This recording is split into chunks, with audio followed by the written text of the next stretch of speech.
Assalamualaikum warahmatullahi wabarakatuh. Waalaikumsalam warahmatullahi wabarakatuh.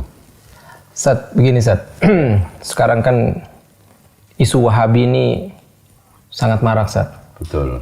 Sangat marak dan dipakai di mana-mana Ustaz. Entah mau dipakai politik, entah dipakai untuk menarik massa, entah dipakai untuk menjatuhkan suatu kelompok, entah pokoknya Wahabi ini lagi ngetren Ustaz. Ya, menjadi isu hangat. Ya, menjadi isu hangat. Ya, saya mau nanyain sama Antum Ustaz. Ini ada beberapa pertanyaan Ustaz, tapi Ana coba satu-satu dulu Ustaz ya. Mau tanya. Asal muasal Wahabi itu gimana Ustaz? Asal muasalnya Ustaz. Bismillahirrahmanirrahim. Alhamdulillahirabbil alamin. Wassalatu wassalamu ala asyrafil anbiya'i wal mursalin wa ba'd. Perlu diketahui bahwa Wahabi kita bisa lihat dari dua sisi. Ya. Wahabi warisan historis yang tidak lain adalah firqah, salah satu sempalan dari sempalan Khawarij yang tokoh sentralnya adalah Abdul Wahab bin Abdurrahman ibn Rustum al-Ibadi. Kemudian yang kedua, Wahabi warisan imperialis. Inilah yang dituduhkan kepada Syekh Muhammad ibn Abdul Wahab. Nah, kenapa beliau dituduh padahal namanya tidak Abdul Wahab? Iya. Karena beliau mendakwahkan tauhid, mengajak kembali kepada Al-Quran dan Sunnah. Sebetulnya kalau kita lihat kata Wahabi sendiri itu kan nggak ada celaknya. Kalau memang Wahabi itu diambil dari nama Allah Al-Wahhab, bagus.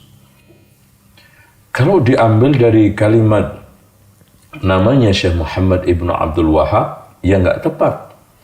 Itu nama bapaknya. Seharusnya Muhammadi, bukan Wahabi. Kalau seandainya untuk tujuan meledek, Allah berfirman, wala tanabazu bil alqab. Jangan kamu mempermainkan nama atau titel-titel orang. Oleh karena itu, kalau kita ingin gagas dengan akal sehat, istilah Wahabi ini murni tuduhan dari kaum imperialisme untuk menjatuhkan dakwah Syekh Muhammad ibnu Abdul Wahab. Bahkan siapa saja yang ingin mengajak kepada kemurnian tauhid, ingin mengajak kembali kepada Al-Quran dan Sunnah, itu. Oh gitu ya Ustaz? Ya. Jadi itu memang ini ya tujuannya imperialis itu sebenarnya. Nah yang kedua Ustaz.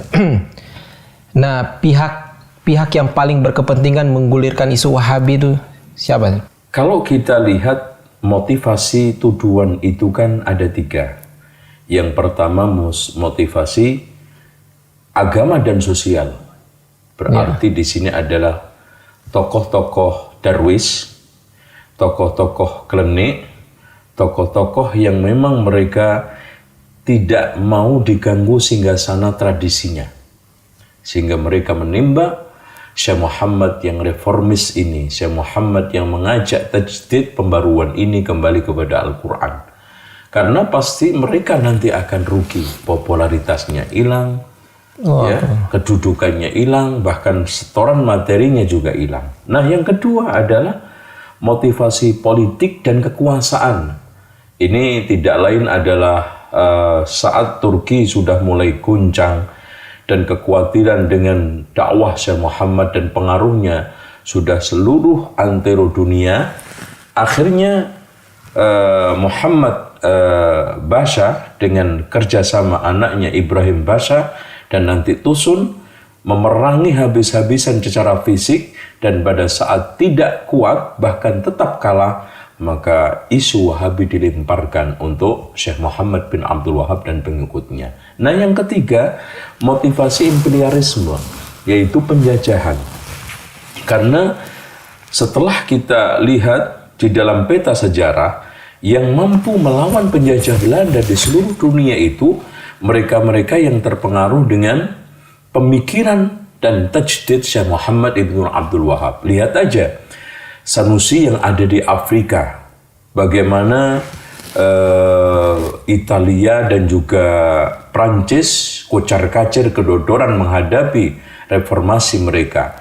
begitu juga di Libya, bagaimana Italia juga kedodoran, dan kita lihat juga Inggris di India, bagaimana Inggris kedodoran menghadapi mereka-mereka yang terpengaruh dengan pemikiran Syekh Muhammad bin Abdul Wahab. Plus di Indonesia juga Belanda kedodoran menghadapi Imam Bonjol bersama Haji Beobang, Haji Miskin, dan Subani yang mengubarkan jihad. Mereka ini terpengaruh dengan dakwah ini, sehingga mereka mengelemparkan isu ini untuk memecah belah umat, supaya dukungan kepada mujahidin ini untuk mengusir penjajah itu berkurang.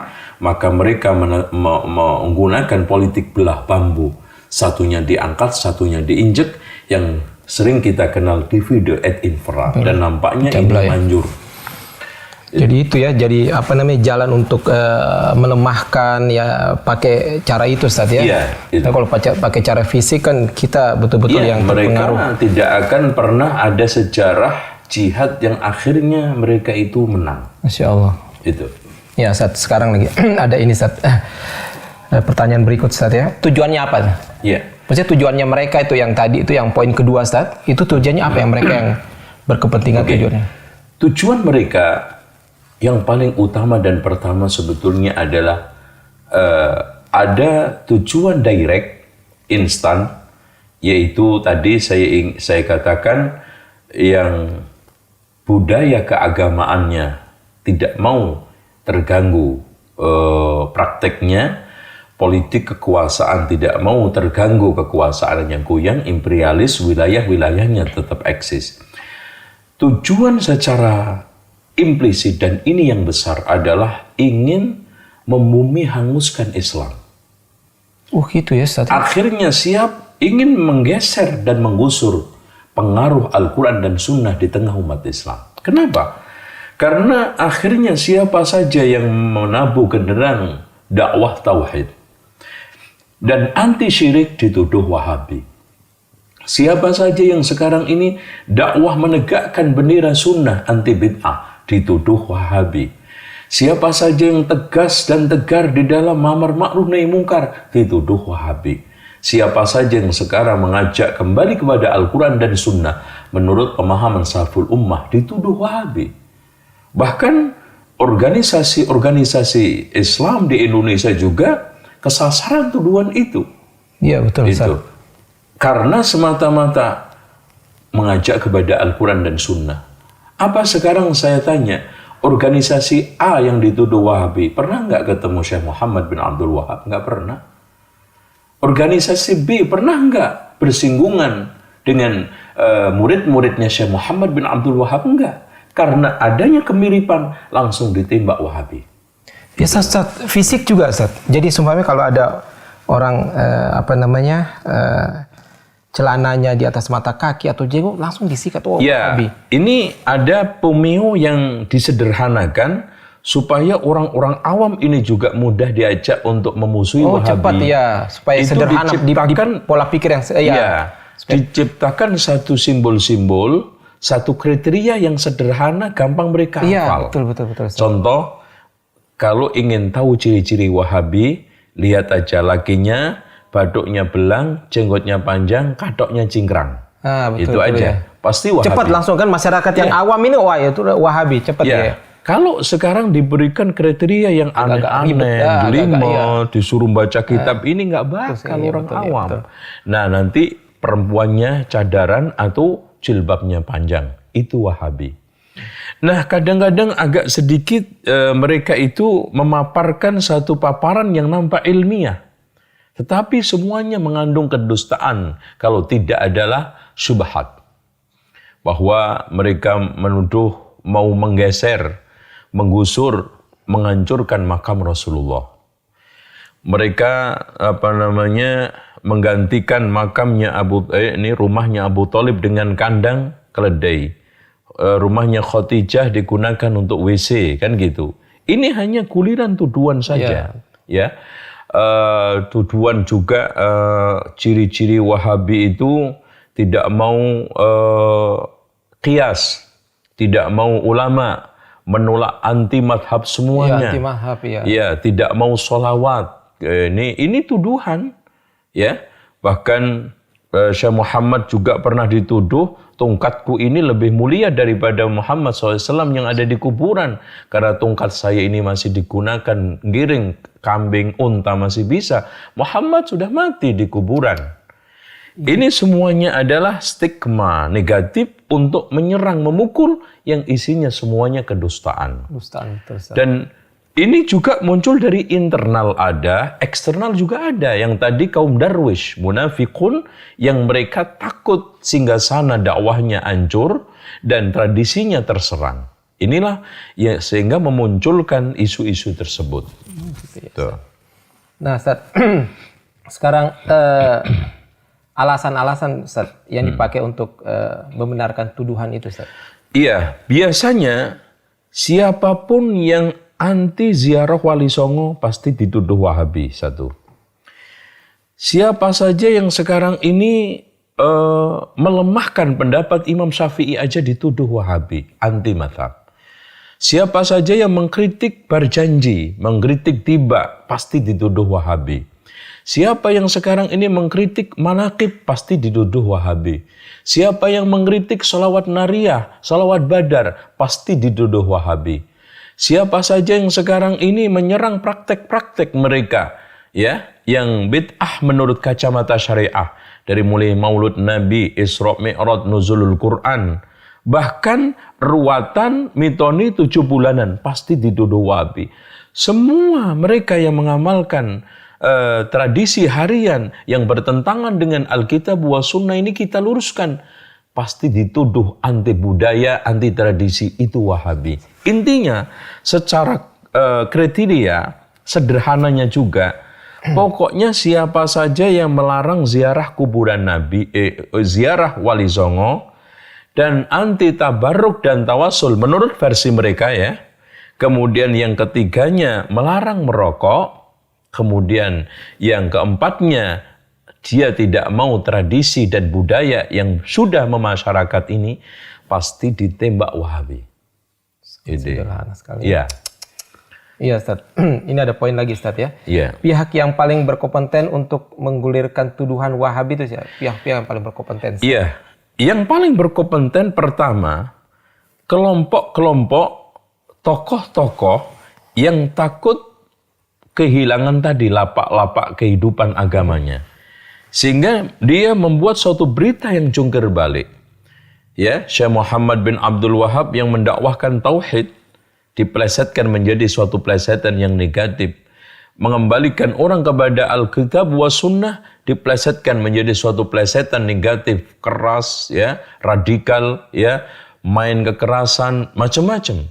Padahal mereka tidak paham bahwa Syekh Muhammad bin Abdul Wahab ketika saat dia melakukan amar ma'ruf dengan tangan, ketika itu didukung oleh amir, didukung oleh khalifah kalau zaman dahulunya, pemimpin. Dan pemimpin man ra'a minkum mungkaran falyughayyir biyadihi, sah-sah saja.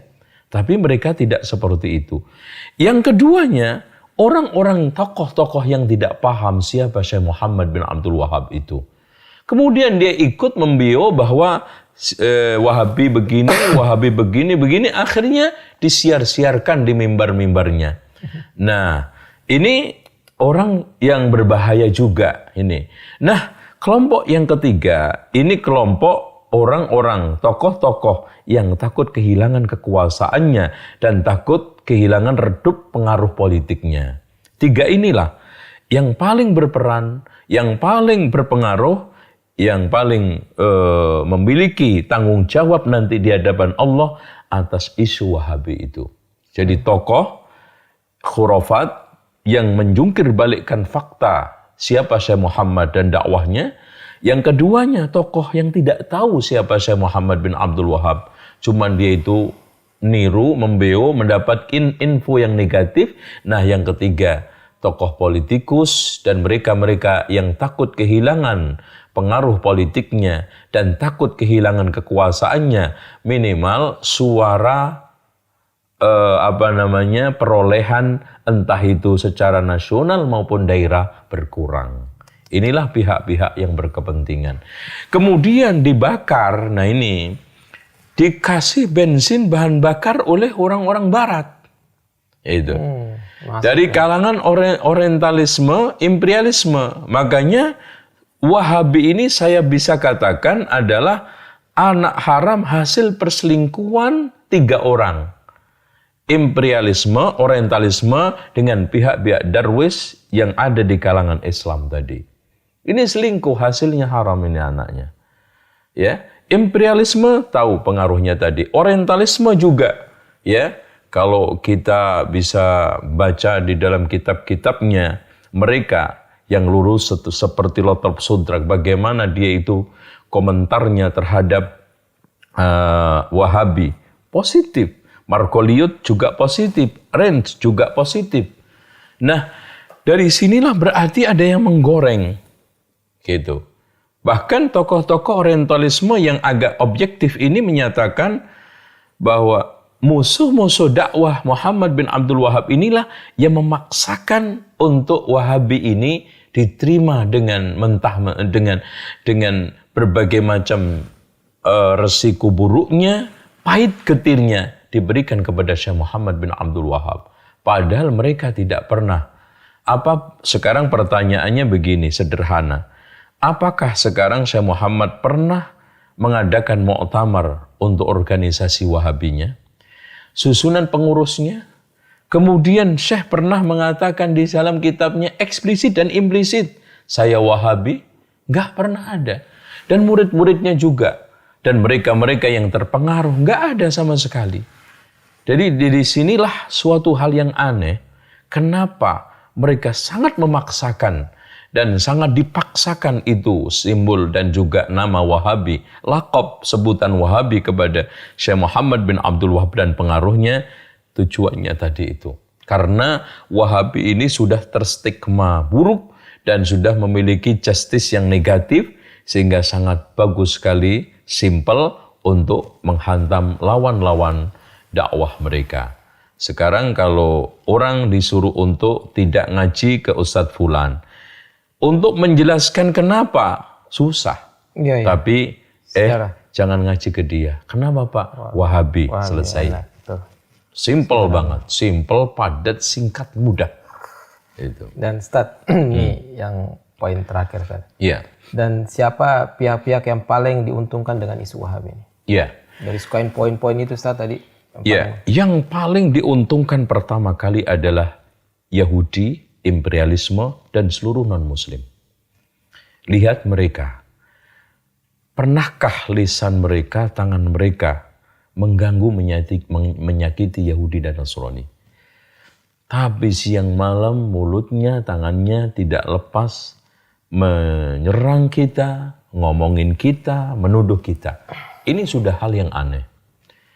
Sehingga kalau kita ajak untuk membangun ukhuwah, dengan mudahnya mereka mengatakan lakum dinukum waliyadin. Tapi sama non-muslim, watawasau bil haqqi, watawasau bis sabr. Apa nggak kebalik itu? Terus kemudian pihak yang kedua adalah pihak politikus yang menggunakan jargon-jargon politik agama, keagamaan. Ya, inilah mereka-mereka yang akan dirugikan kalau memang maju dan itu isu Wahabi itu berkembang, dia diuntungkan.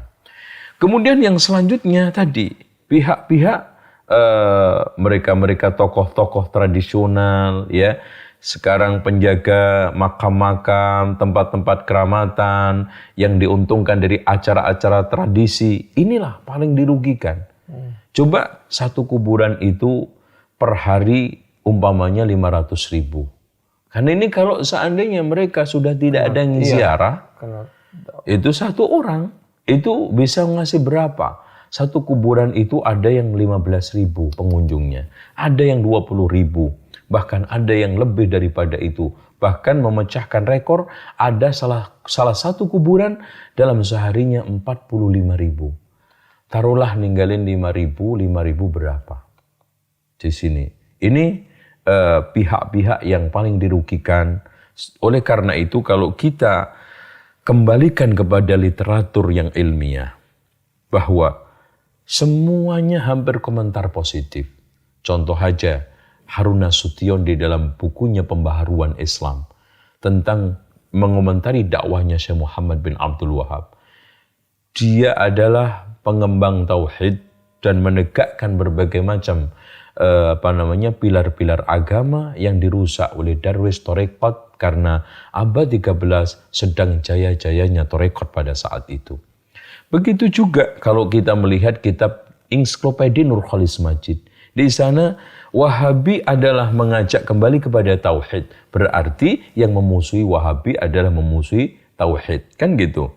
Kemudian di dalam kitab lagi juga yang ditulis oleh orang-orang barat. Dari mulai Hadirul Alamil Islami ya, Latab Sodrak juga sangat memuji bagaimana perannya Syekh Muhammad ibnu Abdul Wahab. Dan juga di dalam kitab The Histories of Arabic, ini juga karangan Philip Hitti, juga di sana menyanjung memuji dakwahnya Syekh Muhammad ibnu Abdul Wahab. Terus kenapa sekarang kok ada pihak Muslim sendiri bersikeras kita itu harus Wahabi? Ya, ini suatu pertanyaan yang sangat-sangat aneh kalau kita jawab. Dan mungkin jawabannya tidak lain adalah syubhat, tidak lain adalah keinginan-keinginan untuk menghancurkan karakter Islam kalau tidak tokoh Islam. Inilah proses pembunuhan karakter Islam dan karakter tokoh Islam. Wallahu a'lam bishawab. Ustaz, dengan antum tadi sebut ini poin-poin 1, 2, terus beberapa contoh semua itu Ustaz. Berarti bisa enggak Ustaz, tarik kesimpulan atau tarik kesimpulan gitu Ustaz. Berarti imam yang 4 imam mazhab itu terus para ulama-ulama kita yang terdahulu, para sahabat, sampai Rasulullah itu Wahabi. Ya, kalau sekarang siapa aja yang mendakwahkan tauhid adalah Wahabi. Siapa yang mengajak kembali kepada Al-Quran dan Sunnah adalah Wahabi.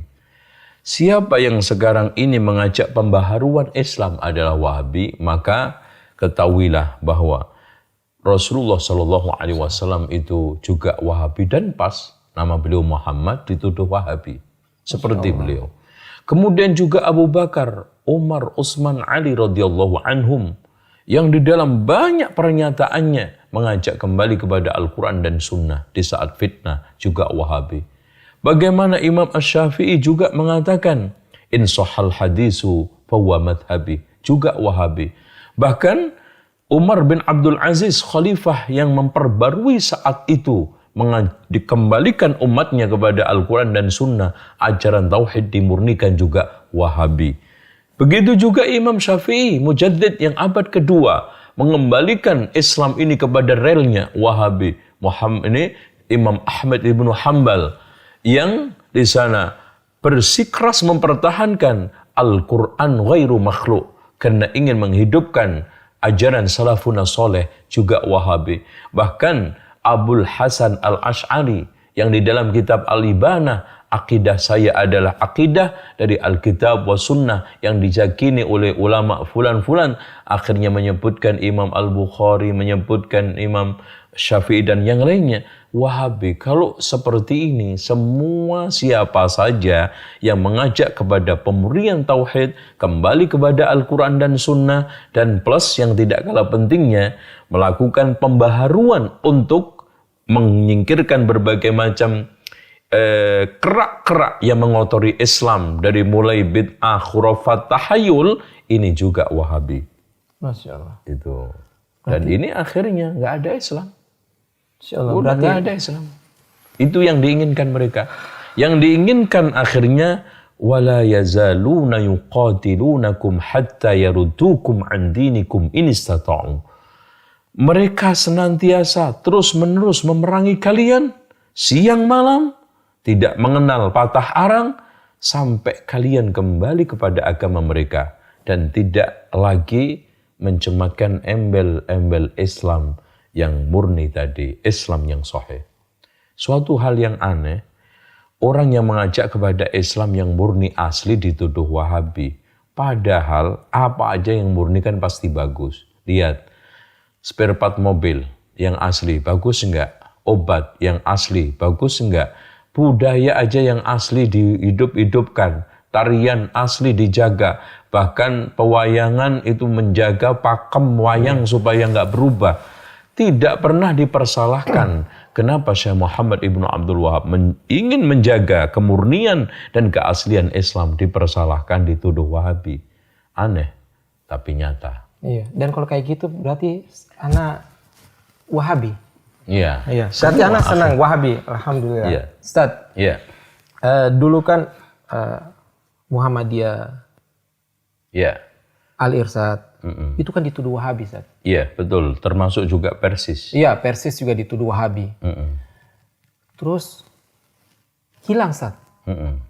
Hilang redup gitu loh. Iya. Sekarang muncul lagi, tambah keras, Ustaz.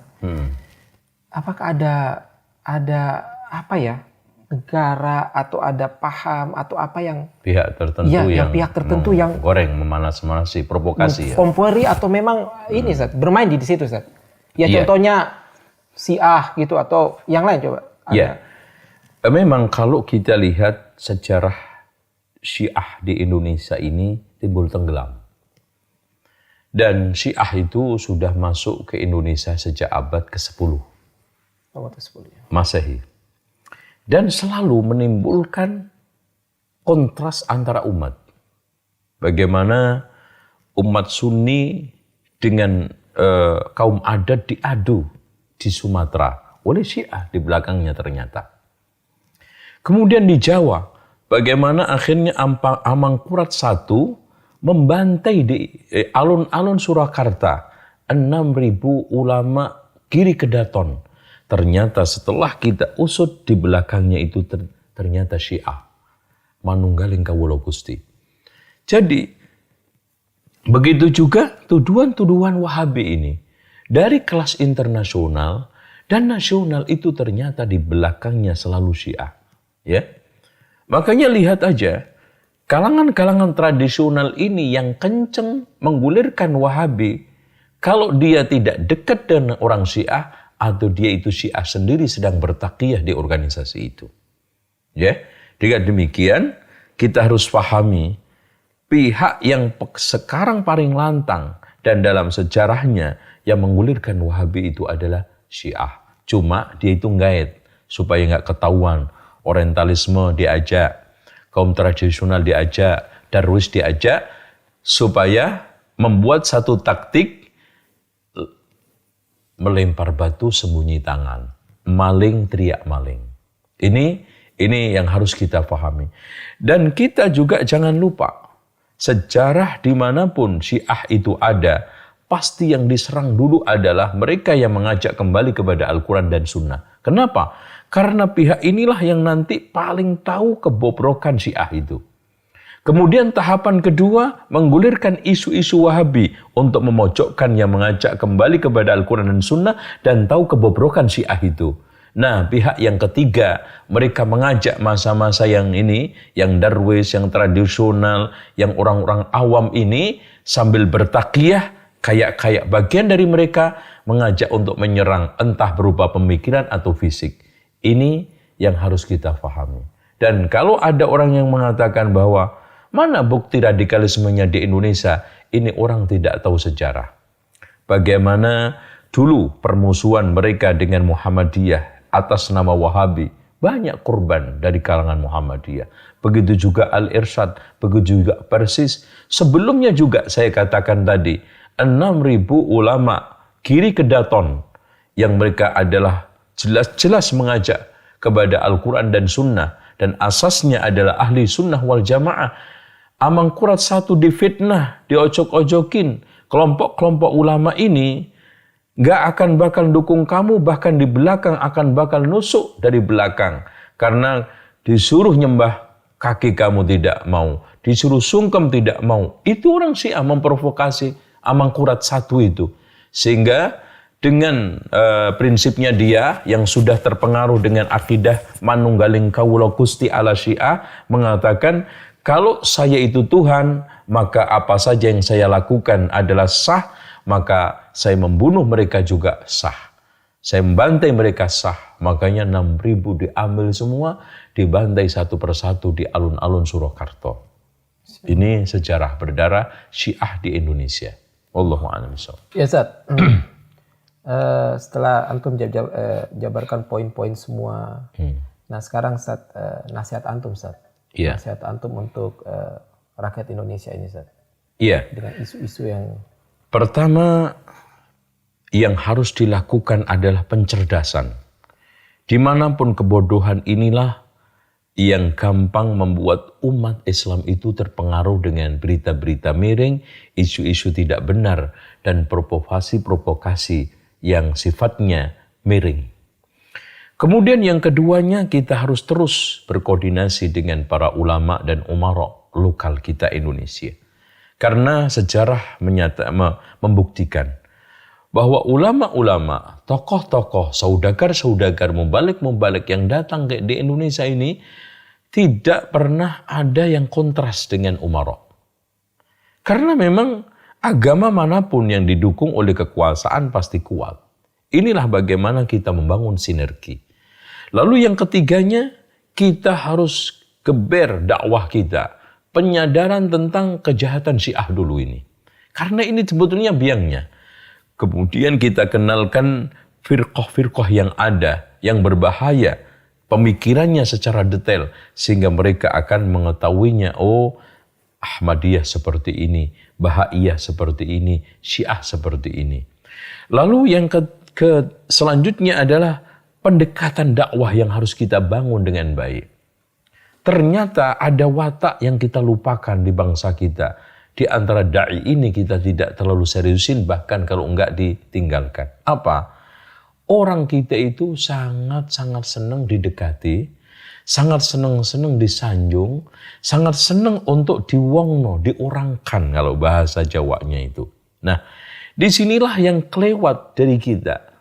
Sehingga mereka itu lebih condong kepada yang sesat, lebih condong kepada yang nggak benar daripada kita, karena mereka datang menyapa dengan baik, bahkan uluran tangan, bahkan mereka sakit diobatin, dikirimin berbagai macam suplai hadiah. Mana tahan hati ini? Iya. Ahsin ilan nasi tasta'bid qalbahu wa qala ma ista'badal insana ihsanu. Perbaikilah dan hadapilah orang penuh dengan kebaikan, kau akan perbudak hati dia. Berapa banyak orang yang tertawan hatinya dengan kebaikan. Ini yang harus kita miliki. Iya, seorang da'i, apalagi kita sudah mengklaim ahli sunnah wal jamaah, yang akhlaknya Masya Allah, akhlak Rasul, muamalahnya muamalah Rasul Sallallahu Alaihi Wasallam, akidahnya jelas akidah Rasul Sallallahu Alaihi Wasallam. Ini harusnya terdepan. Wabima rahmatin minallahi linta lahum walau kunta faddan ghalidhal qalbi lan faddu min haulik.